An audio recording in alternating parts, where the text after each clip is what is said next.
1947 में जब भारत आजाद हुआ तो उसने अपनी आर्थिक कहानी कैसे लिखी, कभी सोचा है इस बारे में? आज हम ठीक उसी रोमांचक दौर में वापस चलने वाले हैं, जहां बड़े बड़े फैसले हुए और एक नए भारत की नींव रखी गई। तो चलिए शुरू करते हैं ये दिलचस्प सफर। तो सोचिए, 15 अगस्त 1947 आज़ादी का जश्न तो जोरों पर था, लेकिन हमारे देश के नेताओं के सामने एक बहुत बहुत बड़ा सवाल खड़ा था, एकदम पहाड़ जैसा। सवाल ये था कि करोड़ों लोगों की गरीबी और पिछड़ेपन को आखिर दूर कैसे किया जाए, देश की अर्थव्यवस्था को कौन सा रास्ता दिखाया जाए। तो इस बड़े सवाल का जवाब क्या हो सकता था? चलिए साथ मिलकर देखते हैं कि उस समय दुनिया में क्या चल रहा था और भारत के सामने ऑप्शंस क्या-क्या थे। अच्छा, तो उस समय ना दुनिया मोटे तौर पर दो टीमों में बटी हुई थी। एक टीम थी पूंजीवाद की, मतलब कैपिटलिज्म, यहाँ सारे फैसले मार्केट के हाथ में होते हैं और ज्यादातर बिजनेस प्राइवेट होता है। और दूसरी टीम थी समाजवाद की, यानी सोशलिज्म। यहाँ सब कुछ सरकार तय करती है, क्या बनेगा, कितना बनेगा, कैसे बनेगा, सब कुछ। तो सवाल उठता है, भारत ने कौन सी टीम चुनी? भारत ने किसी एक टीम को नहीं चुना। हमारे पहले प्रधानमंत्री जवाहरलाल नेहरू ने एक बिल्कुल अनोखा रास्ता निकाला। देखिए, वो समाजवाद से प्रभावित तो थे, लेकिन उन्हें यह भी पता था कि पूरी तरह से सरकारी कंट्रोल ठीक नहीं है। तो उन्होंने एक बीच का रास्ता अपनाया, एक मिक्स्ड इकोनॉमी, मतलब एक ऐसी अर्थव्यवस्था जहां देश के विकास के लिए सरकारी कंपनियां भी हों और साथ ही आम लोगों को अपना बिजनेस और अपनी प्रॉपर्टी रखने की पूरी आज़ादी भी हो। ठीक है, तो रास्ता तो चुन लिया गया, लेकिन अब इस रास्ते पर चलना कैसे था, इसे लागू कैसे करना था? इसका जवाब था पंचवर्षीय योजनाएं।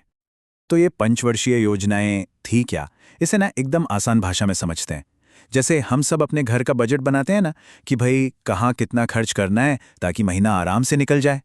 बस ये योजनाएं भी कुछ वैसी ही थीं, लेकिन पूरे देश के लिए और 5 साल के लिए। एक बहुत बड़ा सोचा समझा प्लान कि देश के पैसे और संसाधनों का इस्तेमाल कहाँ और कैसे किया जाएगा। इन योजनाओं के ना 4 मेन गोल थे, मतलब 4 ऐसे पिलर जिन पर भारत का भविष्य टिकना था। पहला था समृद्धि, यानी ग्रोथ, मतलब इकोनॉमी को बड़ा बनाना। दूसरा था आधुनिकीकरण, यानी मॉडर्नाइजेशन, नई नई टेक्नोलॉजी को अपनाना। तीसरा और बहुत ज़रूरी, आत्मनिर्भरता, यानी सेल्फ रिलायंस, अपनी ज़रूरतों के लिए किसी दूसरे देश के आगे हाथ न फैलाना पड़े। और चौथा था समानता, यानी इक्विटी, ये पक्का करना कि विकास का फायदा देश के हर इंसान तक पहुंचे। अच्छा, जब हम कहते हैं ना कि इकोनॉमी में ग्रोथ हो रही है, तो इसे नापते कैसे हैं? इसका सबसे कॉमन तरीका है जीडीपी, यानी ग्रॉस डोमेस्टिक प्रोडक्ट। अब ये क्या भला है? सिंपल भाषा में, एक साल के अंदर हमारे देश में जितना भी सामान बना और जितनी भी सर्विसेज दी गई, उन सब की टोटल मार्केट वैल्यू। बस अगर जीडीपी बढ़ रही है तो इसका मतलब है कि देश तरक्की कर रहा है। तो ये तो हो गई बड़ी बड़ी बातें और लक्ष्य, लेकिन अब सवाल यह है कि इन्हें जमीन पर कैसे उतारा गया। चलिए अब ये देखते हैं, खासकर देश के 2 सबसे जरूरी सेक्टर्स में, खेती और इंडस्ट्री में। अब जरा इस नंबर को देखिए, 75%। आजादी के समय भारत की 75% आबादी अपनी रोजी रोटी के लिए सीधे सीधे खेती पर निर्भर थी, मतलब हर 4 में से 3 लोग। लेकिन प्रॉब्लम ये थी कि हमारी खेती की हालत बहुत खराब थी, सदियों पुरानी तकनीकें और पैदावार ना के बराबर। आलम यह था कि अपने ही देश का पेट भरना एक बहुत बड़ी चुनौती बन गया था। तो इस मुश्किल से निपटने के लिए सरकार ने जो पहला बड़ा कदम उठाया वो था भूमि सुधार, यानी लैंड रिफॉर्म्स। इसमें सबसे पहले तो जमींदारों जैसे बिचौलियों को हटाया गया। इसका सीधा फायदा करीब करीब 2 करोड़ किसानों को मिला, जिन्हें अपनी जमीन पर हक मिला। फिर एक कानून आया लैंड सीलिंग का। इसका मतलब था कि कोई भी आदमी एक लिमिट से ज्यादा जमीन अपने पास नहीं रख सकता। हाँ, ये बात सच है कि ये कानून हर जगह ठीक से लागू नहीं हो पाए, लेकिन केरला और पश्चिम बंगाल जैसे राज्यों में इनका असर जबरदस्त रहा। लेकिन सुनिए, भूमि सुधार तो बस एक शुरुआत थी।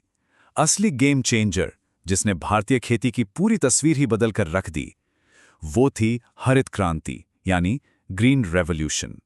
इसका एक ही मकसद था, खेती में जो सदियों से ठहराव था उसे जड़ से खत्म कर देना। तो ये क्रांति हुई कैसे? इसका राज छिपा था HYV बीजों में, मतलब हाई यील्डिंग वैरायटी सीड्स। इन्हें आप एक तरह के चमत्कारी बीज समझ सकते हैं। ये ऐसे बीज थे जो नॉर्मल बीजों के मुकाबले कई गुना, जी हाँ, कई गुना ज्यादा पैदावार देते थे। खासकर गेहूं और चावल में तो इन्होंने कमाल ही कर दिया। लेकिन एक मिनट, इन जादुई बीजों को अपना जादू दिखाने के लिए कुछ चीजों की जरूरत थी। इन्हें चाहिए था ढेर सारा केमिकल फर्टिलाइजर, कीटनाशक और सबसे जरूरी पानी की पक्की सप्लाई, मतलब सिंचाई। अब जाहिर सी बात है, ये सारी चीजें काफी महंगी थीं। इसीलिए शुरू में इसका फायदा सिर्फ पंजाब, हरियाणा और तमिलनाडु जैसे राज्यों के अमीर किसानों को ही मिला। और इसका एक साइड इफेक्ट ये हुआ कि अमीर और गरीब किसानों के बीच की खाई थोड़ी और चौड़ी हो गई। लेकिन इन सब के बावजूद जो नतीजा निकल कर आया वो इतना शानदार था कि उसने सब कुछ बदल दिया। भारत अनाज के मामले में आत्मनिर्भर बन गया। सोचिए, वो देश जो कल तक खाने के लिए दूसरे देशों का मुंह ताक रहा था, अब अपने करोड़ों लोगों का पेट भरने के लिए खुद अनाज उगा रहा था। ये हमारे आत्मनिर्भरता वाले गोल की सबसे बड़ी जीत थी। चलिए, अब खेतों से निकलकर जरा कारखानों की दुनिया में चलते हैं। दूसरी पंचवर्षीय योजना में यह तय किया गया कि देश की इंडस्ट्रियल बुनियाद सरकार खुद रखेगी। मतलब स्टील, भारी मशीनरी, बिजली, ये जितने भी बड़े बड़े उद्योग थे वो सब सरकार के कंट्रोल में होंगे। और इसकी वजह भी थी, उस वक्त प्राइवेट सेक्टर के पास इतना पैसा था ही नहीं कि वो इतना बड़ा इन्वेस्टमेंट कर सकें, और न ही वो इतना बड़ा रिस्क लेना चाहते थे। अब इस सोच को अमल में लाने के लिए 1956 में एक इंडस्ट्रियल पॉलिसी रेजोल्यूशन लाया गया। इसने क्या किया? इसने देश की पूरी इंडस्ट्री को 3 कैटेगरी में बांट दिया। पहली कैटेगरी में वो इंडस्ट्रीज थीं जिन्हें सिर्फ और सिर्फ सरकार चलाएगी, दूसरी में वो जहां सरकार और प्राइवेट सेक्टर मिलकर काम करेंगे, और तीसरी कैटेगरी प्राइवेट सेक्टर के लिए छोड़ दी गई। अच्छा, अब जो इंडस्ट्री प्राइवेट सेक्टर के लिए थी, उसे कंट्रोल करने के लिए सरकार ने 2 बड़े औजार इस्तेमाल किए। पहला था लाइसेंस, जिसे बाद में लोग लाइसेंस राज कहने लगे।